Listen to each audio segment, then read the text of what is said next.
So as we think about personal communications used by politicians, you can think about things like meet and greets, phone contact drives, local appearances, or even things like community endorsements. As we think about these, there's really a three-part strategy that politicians are using. The first is to show up and to sensitize their audience, to let them know, hey, I'm here, I care about your community, and I'm somebody that's interested in you, and so perhaps you should be interested in me. Secondly, to trigger some sense of identification, to get a handshake, to give an autograph, to actually take a photograph with somebody, and then that creates a relationship. Hey, I have a photograph with that candidate. I've met them. I know them. And perhaps that personal bond creates an affinity.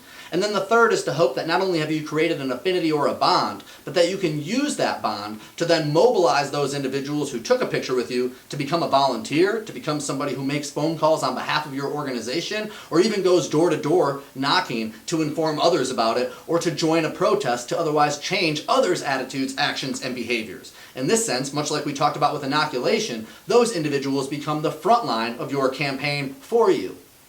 This three-part strategy of sensitization, identification, and mobilization is particularly useful for fundraising efforts, getting individuals to get out to vote, and persuading individuals to join your team and mobilize others on behalf of you. While the strategy of personal communications has been around since the first democratic elections, scholars in our contemporary society are actively debating whether what they call retail politics, or going door to door and meeting people in small communities, is truly an effective strategy or not. Some individuals argue that going into local communities and meeting individuals and shaking hands is imperative to getting those individuals to vote.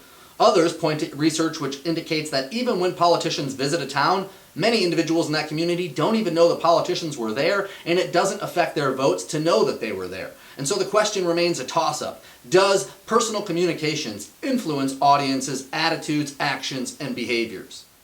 As we think about political candidates' use of display advertisements, you can probably think most classically about the use of buttons as a form of political representation. You might also think about the way that various forms of political stickers, whether those be bumper stickers or the classic I voted stickers, yard signs that individuals might display in their front yards, billboards or posters can all be used to display arguments on behalf of the politician's campaign. These are useful for creating name recognition, but also for forming impressions of the candidate's personality and style. Third, for helping to serve as a reminder when other materials are more limited. And fourth and finally, for helping to reach markets that other media is less useful to doing. One thing the reading notes is that billboards remain an especially effective method for reaching individuals, especially in rural and Midwestern states, because individuals drive by those, see them repeatedly, and that repeated exposure helps to create an effective form of name recognition, and it also demonstrates some sense of credibility. It's also worth noting that display advertising, especially when it's done well, can be impressive to voters and help demonstrate a certain bandwagoning effect to show that your media is hip, your media is cool. If other people are sharing it and liking it, then presumably audiences should as well.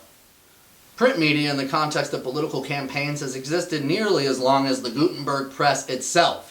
When we think about print media in the context of political advertising, we're of course talking about things like brochures, magazine advertisements, newspaper stories that are published on behalf of the candidate's team, and also things like direct mail or flyers that are sent out through the post office to individuals' homes. There's a number of advantages to these forms of print media communications. The first is it's timely. I can run various different newspaper articles every single day that another newspaper is printed and pressed, which means if I want to reflect on a story that was in yesterday's newspaper, I can publish a fresh, up-to-date article the next day. And so it allows for us to be constantly responsive and on top of the changing media landscape. It's also really helpful because newspapers have an especially broad reach or a very localized targeted audience. I can send a newspaper advertisement in the New York Times out to millions of readers, or I can send it to some small town Tribune, and that small town will get a specific message cultivated just for them. In this sense, newspapers really allow me to tailor or to tweak my campaign messages to diverse and distinct audiences. It's also really important to note that newspaper readers tend to be individuals who vote. As a matter of fact, the research we read indicates that 9 out of 10 individuals who read newspapers on a daily basis end up voting in November. That's especially important to politicians. Why spend your time making advertisements on channels that are dedicated to young children or to people who will never vote? If you're too young to vote or if you're not interested in voting, presumably there's no time wasting money on those audiences. However, if we know that 9 out of 10 newspaper readers will vote, Let's win those individuals over and make the most compelling arguments in newspaper print media that we can. Because print media can be very narrowly tailored to specific audiences, for example, just one culinary workers union's publication, politicians can target their messages very specifically to that audience, and then they can express themselves more fully. It also means that politicians can use very specific publications that are related to specific demographics or audiences to express themselves in ways that they wouldn't to a more national or broader audience. When asked to think about political campaign advertisements, you probably defaulted with electronic media and thought about some of those campaign commercials you've seen or even internet banners that you've seen advertised. However, as we think about electronic media, it dates all the way back to radio. In fact, Calvin Coolidge was the first to use radio for a State of the Union address. And this was the dominant political medium of expression all the way up until the 1950s. In fact, we still use radio for political advertisements and campaigns, and it still remains an important method. Radio is often underestimated in today's political media landscape. Especially in local and rural races, it remains very effective. In fact, our research indicates that about 90% of Americans listen to the radio at least once per week. In this sense, it's especially helpful for reaching a broad audience of listeners. Not only that, but radio is particularly cheap in comparison to other electronic mediums. It can vary in length from short messages to long messages, and just like newspapers, it can be targeted in small communities or in broader networks. The importance of television in political campaign debates was made famous in a 1960 John F. Kennedy versus Richard Nixon debate. The debate was America's first televised debate, and it was simultaneously broadcast on the radio.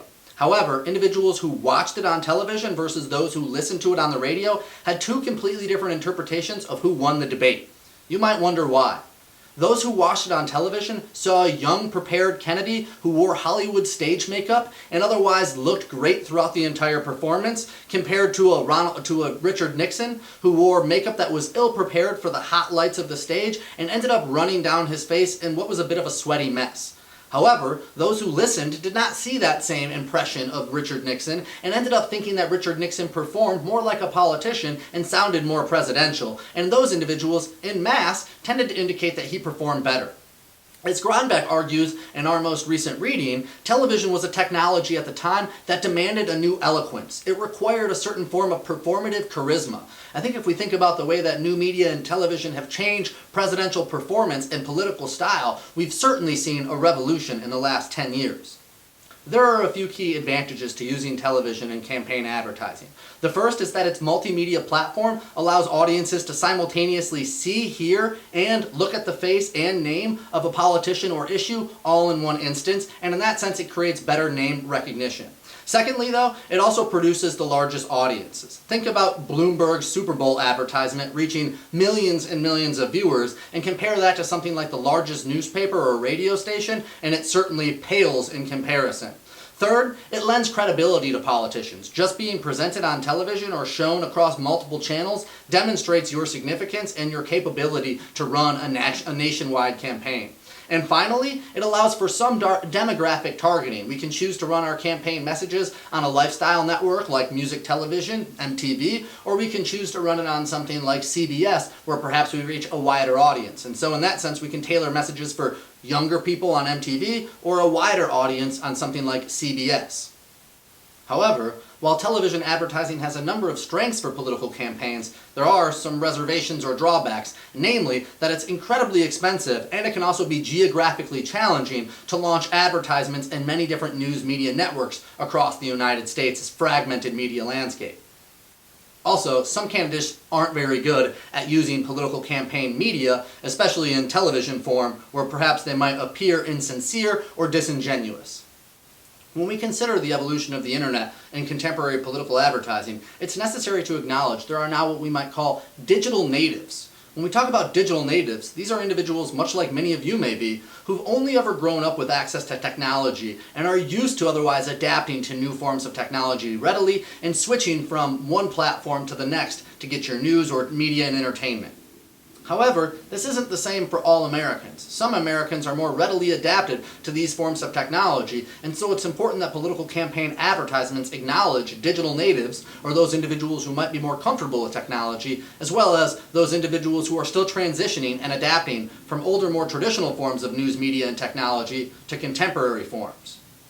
When we think about the history of the use of the internet in political campaign advertising, you might be surprised to know that it dates all the way back to 1992 when Bill Clinton actually had the first campaign website. And by 1996, both parties had websites, and about half of Senate candidates had websites during the 1996 election campaign. By 2006, almost every single congressperson and senator had a campaign website, and most Americans reported using the internet as a source of campaign information. Indeed, in 2012, 39% of Americans indicated that the internet was their primary source of campaign information. I would assume that number has only increased as our reliance on social media and internet news has only increased recently. When we think about the advantages of the internet, one of the things we might know is it has a relatively high return and low cost means of distribution. You can purchase web pages for relatively cheap, and you can access a whole wide distribution of individuals who go to your web page. However, it should be noted that most people going to your web page are already seeking you out, so you're likely only targeting those sympathetic or supportive audiences, and you might have a harder time reaching hostile audiences through those mechanisms. As political campaigns evolve to use more forms of electronic media and embrace the newest forms of media technology, it's important for them to think about three important new media concepts and how they might use those concepts to better build their campaign. The first is the concept of co-production. When we talk about co-production in new media, we're talking about a coherence of images and representations in terms of your slogan and even the visual aesthetic of your campaign across all forms of media, both print media, traditional old media, and also new media, website design, and so on. This means that you should have a similar continuity of thematics across all of your campaign materials, both new media and traditional.